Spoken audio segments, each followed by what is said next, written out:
Avoir conscience de son corps, ça veut dire quoi? J'étais en train de m'installer pour faire ma séance de mouvement, de yoga, de respiration du matin comme quasiment chaque matin.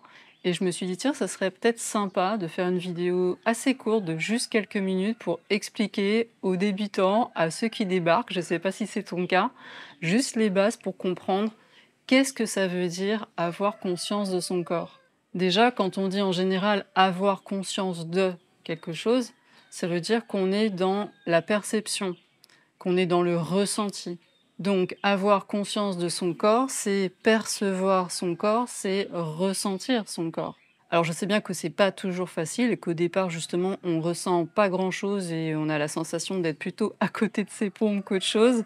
Donc, je vois trois axes que tu vas pouvoir développer pour avoir de plus en plus conscience de ton corps. Premier axe, tout ce qui est point d'appui. Quelle que soit ta position et que tu sois en statique ou en mouvement, tu vas pouvoir petit à petit, au cours de tes journées, développer la perception, donc le ressenti de toutes les zones de contact de ton corps avec là où il est posé. Donc là, en ce moment, sous mes jambes, sous mes pieds, sous mon bassin. Si j'étais sur une chaise, sentir le dossier sur mon dos, sentir peut-être les accoudoirs sous mes avant-bras. Si je suis devant mon ordinateur, sentir les touches sous mes bouts de doigts, sentir la souris sous ma main. Enfin, tu as compris le principe. Tout ce qui est conscience des points d'appui et des zones de contact du corps avec ce qu'il touche, ça peut être aussi la conscience des vêtements, et ben ça va t'aider à développer la conscience de ton corps.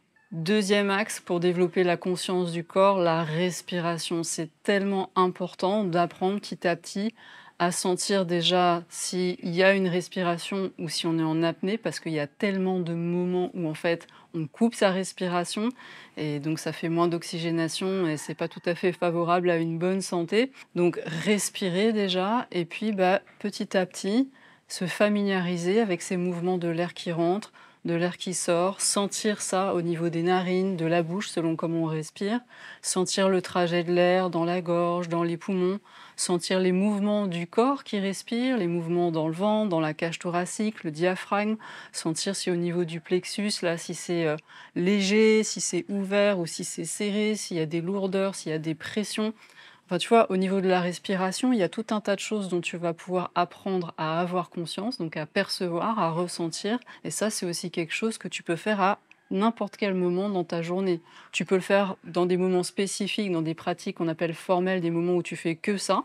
Ça, c'est sûr que c'est vraiment idéal pour apprendre.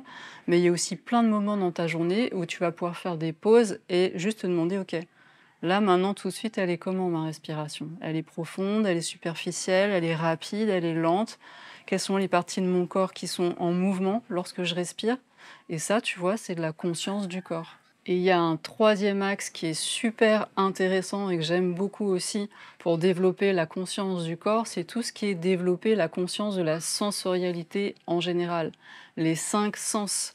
Sensorialité, donc la vue, l'audition, sentir les odeurs, le goût et le toucher. Et plus tu vas investir ces cinq aspects-là, plus tu vas développer la conscience du corps et aussi bien sûr la conscience de l'environnement. Tu peux tourner ta sensorialité vers l'extérieur, tu peux tourner ta sensorialité vers l'intérieur. Quels sont les goûts que j'ai dans la bouche? Qu'est-ce que je sens là? Des fois on a des odeurs, on dit dans le nez, qu'est-ce que je sens là à l'intérieur? Quelles sont les odeurs là qui sont autour? Il y a beaucoup évidemment tout ce qui est touché et kinesthésie. Est-ce que mon corps fait des mouvements sans trop que je me rende compte ou est-ce que je suis bien posée? Et il y a toute cette sensorialité que tu vas pouvoir développer et évidemment aussi en mouvement quand tu vas marcher, quand tu vas te déplacer, quand tu vas te balader. Regarder dans ta maison, chez toi, les couleurs, les formes, les objets, les textures, écouter les environnements sonores. Enfin, il y a tout un tas de choses que tu vas pouvoir développer, évidemment quand tu manges, hein, c'est sûr. Regarder ton assiette, sentir les odeurs, la température, la petite fumée si c'est quelque chose de chaud là, qui sort de ton assiette, les textures en bouche, sentir quand tu avales ce qui se passe, les goûts. Enfin, c'est infini. Et quand tu te relies à ta sensorialité, tu es aussi dans la conscience du corps et dans avoir conscience du corps. Et là, peut-être que tu te demandes, ouais, tout ça c'est très bien, mais ça sert à quoi en fait?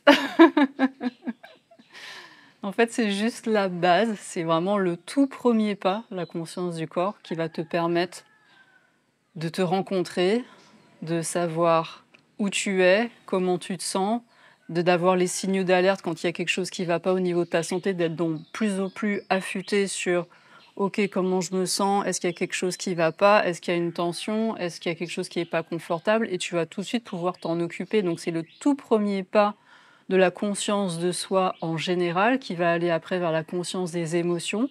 Avoir conscience de ses émotions, ça passe aussi par le corps et ça va permettre de rééquilibrer aussi beaucoup. En Occident, on est très dans son mental, dans ses idées, dans ses ruminations, dans ses cogitations, je ne sais pas si ça te parle? Et avoir conscience du corps, ça va te permettre d'équilibrer ça et de revenir un peu plus dans quelque chose de plus incarné et de plus centré et de plus aligné.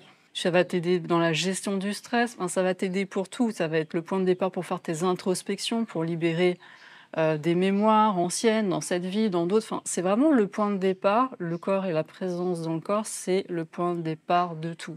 Donc, si ça te parle, si c'est quelque chose qui t'intéresse et que tu débutes dans tout ça, vraiment les 3 axes, conscience des points d'appui, la respiration et réinvestir sa sensorialité, ça va vraiment beaucoup t'aider. Donc voilà, j'en dis pas plus, j'en dis pas trop, je ne veux pas faire trop long, enfin je pourrais t'en parler pendant des heures. Voilà, juste les bases, points d'appui, respiration, sensorialité. Voilà, j'espère que ça aura pu t'aider, t'inspirer. Dis-moi dans les commentaires si tu as des questions. Et puis, bah, si tu veux en savoir plus, si tu veux approfondir, bien sûr, je t'encourage à t'abonner à la newsletter. Je te mets le lien dans la description. Et tu peux bien sûr aussi aller voir la plateforme en ligne d'inflorescence où je partage vraiment des connaissances, des pratiques de base pour approfondir la conscience du corps et bien plus. Voilà, je te dis à très bientôt. Merci pour ta présence. Prends bien soin de toi. Je t'embrasse. Bye bye.